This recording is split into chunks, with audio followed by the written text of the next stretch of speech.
আমাদের কেউ ভাবায়, আমাদের কেউ ভাবতে পুশ করে, তারপর আমরা ভাবতে শুরু করি। একটা ছোট্ট ঘটনা বলি। একটি ছোট্ট খরগোশ তার মায়ের সাথে পাহাড়ের একটা সুন্দর রাস্তায় মনোরম পরিবেশে ঘুরতে বেরিয়েছে। মায়ের সাথে যেতে যেতে সে পাহাড়ের একটা উঁচু জায়গায় একটা সুন্দর লাল টুসটুসে রসালো ফল দেখতে পায়। দেখি তার বড্ড লোভ হয়। মাকে বলে, ওই ফলটা আমি খাবো, আমি যাই, গিয়ে নিয়ে আসি। তার মা তাকে বাধা দেয়, বলে না, তুমি ওই ফল খেতে যেতে পারবে না। সে মার কাছে বহুত বায়না করে, না আমার ওটা চাই। তার মা বলে, ঠিক আছে, আমি তোমাকে ওটা পেরে দেব, তবে আমার একটা শর্ত আছে। সে মাকে বলে, আমি সব শর্ত মানতে রাজি, তুমি বলো। তার মা তাকে বলে, আমি যেমন যেমনভাবে ওই পথ দিয়ে যাব, তুমি ঠিক আমার অনুসরণ করে ওরকমভাবেই আসবে, তুমি তাড়াহুড়ো করে আমার আগে যাবে না। সে বাচ্চা খরগোশটি তার মার সব কথা মেনে নেয়, আর ঠিক তার মা যেভাবে সেখানে যায়, তার পিছন পিছন বাচ্চা খরগোশটি আনন্দে লাফিয়ে লাফিয়ে যায়।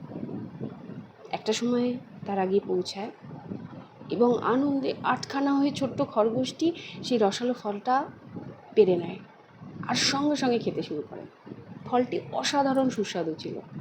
সে খেতে খেতে তার মাকে বলে, মা, তুমি আমাকে আগে কেন আসতে দিলে না? আমাকে যদি আগে আসতে দিতে, আমি আরও জোরে চড়ে আসতাম, আর আমি কত আগে এটা খেতে পারতাম। মা খরগোশের কোনো উত্তর না পেয়ে বাচ্চা খরগোশটি মায়ের দিকে তাকায়, দেখে তার মায়ের সাদা পা দুটো লাল হয়ে গেছে। সঙ্গে সঙ্গে বাচ্চা খরগোশটি ওই সুস্বাদু ফলটা হাত থেকে ফেলে রেখে মার কাছে দৌড়ে ছুটে যায়, গিয়ে বলে, মা, এটি কি করে হলো? তার মা তাকে উত্তর দেয়, আমি যদি তোমার আগে না আসতাম, এই ফলটি তোমার খাওয়া হতো না, কারণ ওই রাস্তায় প্রচুর কাটা বিছানো ছিল। আমাদের রাস্তায় প্রচুর কাটা বিছানো থাকে। আমরা বড় হওয়ার সাথে সাথে আমার মায়েদের, বাবাদের যে খাওয়া কাটাগুলো, সেগুলো আমরা ভুলে যেতে থাকি, আর আমাদের কর্তব্য থেকে পিছু পা হতে থাকি। আমাদের উচিত বয়স হলে, আমরা স্বাবলম্বী হওয়ার পর বাবা মার হাত দুটো ধরে সেইভাবে কাটাগুলো আমরা নিজেরা খেয়ে তাদের সুস্থ রাখার। উল্টে ছেলেমেয়েরা বড় হওয়ার পরে বাবা মাকে তার কর্তব্য থেকে বিরত হতে দেয় না, দিনের পর দিন চাপিয়ে যায়, আরও দাও, আরও দাও। নিজেরা ছোট কাজ করে বাবা মায়ের প্রতি দাবি করতে থাকে যে আমার ইনকাম এত, তোমার সেটা পূরণ করতে হবে। এটা কি ঠিক? ঠিক নয়। আমাদেরও উচিত একটা সময়ের পর তাদেরকে আগলে রাখার, তাদেরকে সযত্ন করে রাখার, যাতে তারা সেই কষ্টের ব্যথাগুলো, সেই কাটা লাগার ব্যথাগুলো অনায়াসে ভুলে যেতে পারে। তার জন্য কিছু করার চেষ্টা করতে হবে। নিজের রোজগার কম থাকলে রোজগারটাকে বাড়ানোর চেষ্টা করতে হবে।